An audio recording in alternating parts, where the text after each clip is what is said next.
yesterday.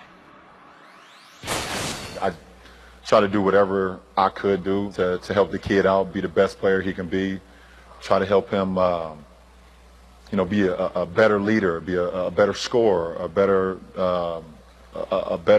floor general, a better defender, a better passer, getting guys involved, a better leader vocally. I try to give him everything and give him as much of the DNA as I could, because like I told you guys throughout the season, at some point when he was ready to take over the keys, I was ready to give them to him. So the only thing I'm upset about is that he took a lot of the DNA and the blueprints now to Boston. That's the only thing I'm upset about, really. Other than that, I mean, I wish the kid great health, and the kid wanted to do what was best for his, for his career, and I give credit to our GM, Kobe, and our to the ownership for granting that for him. Shannon, what did this tell you? Tells me LeBron still can't find his heart to mention Dan Gilbert by name. He says ownership. Skip, what we have here is, and Kyrie even said during the playoffs that he didn't want it to be a Kobe Shaq situation. And I think Kobe and Shaq fell out because Kobe was so dedicated. He came in every year in the best possible shape, and Kobe didn't think Shaq was giving it his all in the offseason to come back to be the best possible Shaq that he could be. Well, that's not the case for LeBron. It's reported that he spends in excess of $2 million a year. Personal trainers, physio, masseuses, dietitians, making sure everything that he's operating in peak capacity. Skip, you know this. He's heaped praise on Kyrie, saying Kyrie has MVP potential.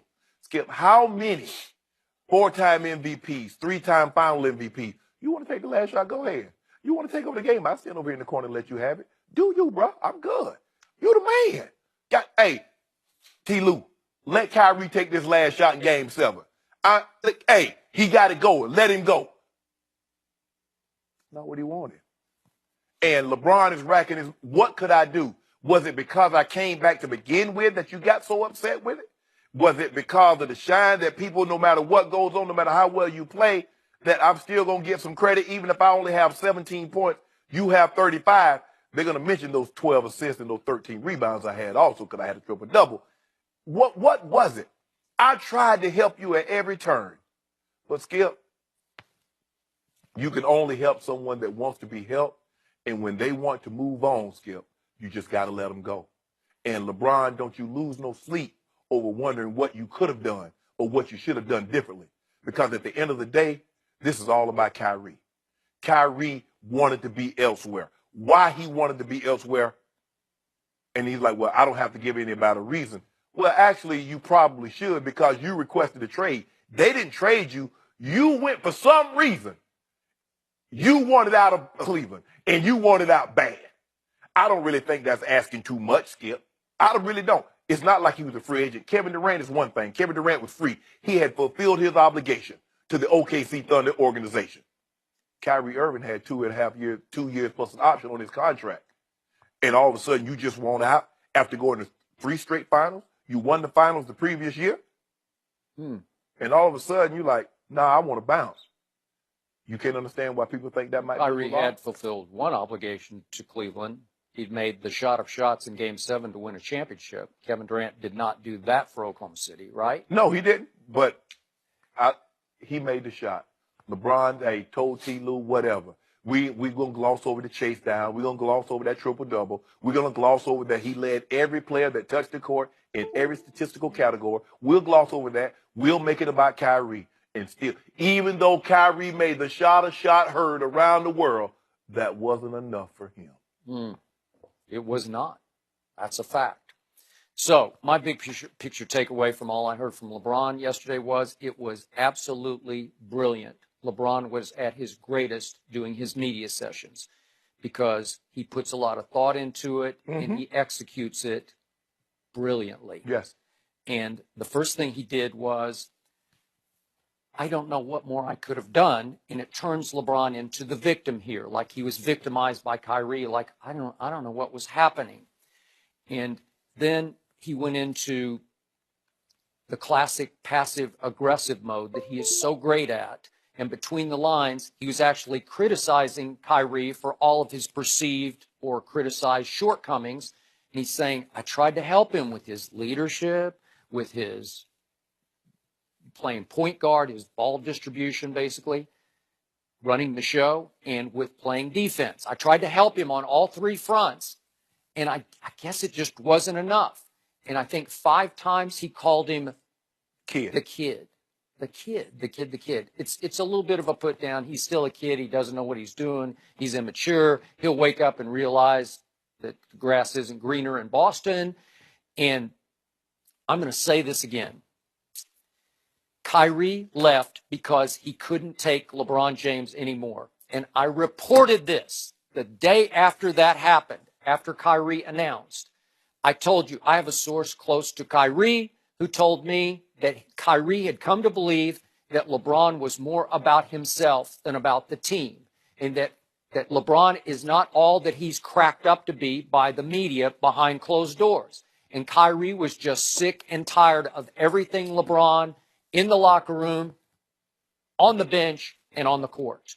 And I said the same things about Kevin Durant. I reported probably 3 years before he left, he was just going to leave. At first option, he was out, that he just couldn't take playing with Russell Westbrook. He liked him personally off the floor, and I can't say that for Kyrie and LeBron because Kyrie does not love LeBron off the floor, and they had a couple of personal differences that I don't want to get into, but there was bad blood, and it escalated from the point that LeBron chose to take his talents back to Cleveland. And it was a shock of shocks because it was, 8 days after Kyrie had committed long-term that he thought it was going to be his show, his team, his city, and the king returns. And it was a shocker. And Kyrie had to swallow a lot of pride and say, well, I guess I got to make this work. And to his credit and to LeBron's credit, they made it work. They won a championship. But Kevin Durant, I told you, wanted out because ultimately he just didn't think he could win a championship with Russell Westbrook dominating the ball the way he does. And maybe we'll find that Melo and Paul George come to the same conclusion fairly quickly. But the point here is, I reported this, and I'm going to stand by what I reported, and people can say, oh, you just hate LeBron, you're just making this up. I'm not making it up. This is the truth. It's why Kyrie, when people say, did you call LeBron before you asked for a trade? He's like, no, because he's not going to call LeBron. He doesn't like LeBron. He doesn't want to be around LeBron anymore. And he went out of his way to embrace a situation that's in the Eastern Conference that is on collision course for the Eastern Conference Finals. Kyrie wants to go head to head with his quote unquote mentor. He wants LeBron in the conference finals. Can I ask you a question, Skip? LeBron mentioned about leadership, and he said he was trying to work with Kyrie on that. Would you consider Kyrie a leader?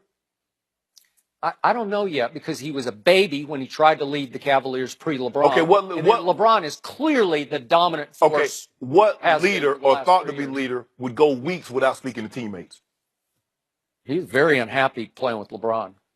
So LeBron dominates. So I just want to make sure I'm right. Just make sure I'm right. Well, you know what? It's a good question. We're about to find out because now he's in a situation where he can display his leadership. So all great leaders are always in a great situation. They never have bad days. And so if you are going to be in a leadership position, it's okay if you don't want to speak to people. Okay, noted. Okay, but remember, he thought he was positioned to become the leader of that basketball team, and all of a sudden, LeBron James comes home to Cleveland. Who's going to be the leader? Help me out. As the leader of that team, they got Andrew Wiggins, Anthony Bennett, Deion Waiters as the leader of that team. Second of all, okay, LeBron James, 4-time MVP, 3 times final MVP. Skip, if you don't mind me asking, who took the most shots last year in the regular season for the Cavaliers?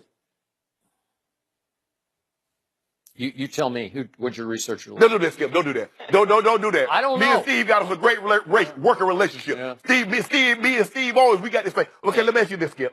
Okay, he said he's trying to make him a better assist. Of the point guards, would you take Harden, Russ, or John Wall? And these are all wrong-headed questions because now we're about to find out. I told you his assists will go up by 3 or 4 a game. Well, why didn't they? Hold on, let me ask you a question. Why didn't they go up by 3 or 4 assists a game when LeBron was off the court?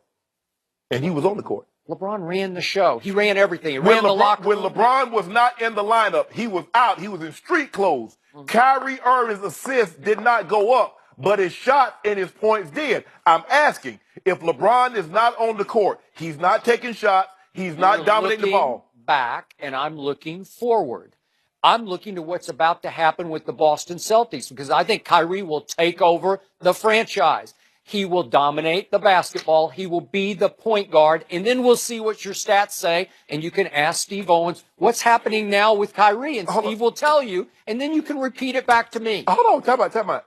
I thought the question was, we was talking about LeBron was ready to give Kyrie the key. I don't care what happened in the past. I don't care. So we look at LeBron's show. Hold on, so now we're looking at the future. I didn't know we were talking about Kyrie the had future. one role and one role only with the greatest player ever, LeBron James. He was the closer. Okay. That's it. Period. End of story. Since we're not talking about the past, okay, can you tell me in the year 2019 what's Kyrie going to be doing? Since we're talking about the future.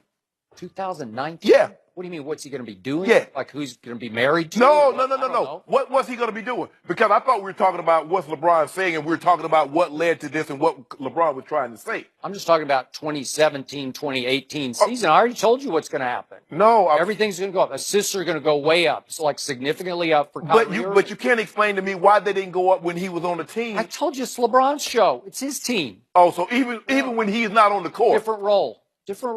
So at the point. He played two guard. He was the two guard. He's the closer. When LeBron wasn't playing? LeBron needed a closer because we know he comes apart down the stretch. That's not what he does best. Okay, perfect. So he needed a closer, and he doesn't have one. So help me out. In 2017, 2018, who's going to close for LeBron? That's a key question. Man, I don't know. So you said... Help me out. Give me an answer. It doesn't matter. So you believe the Celtics will beat the Cavaliers? Yeah, I already told you that. I told you that the first day. They're going to beat them head-to-head in the conference finals. LeBron's aging. His team is aging. Okay. Derrick Lots of juice to Okay. Seriously, Celtics Derrick Cavs Rose? opening Kyrie night on in a his few best weeks. day won't be able to hold the Steelers candle to and Big LeBron. Ben were apparently not on the same page about their anthem protest Sunday. We'll discuss that next.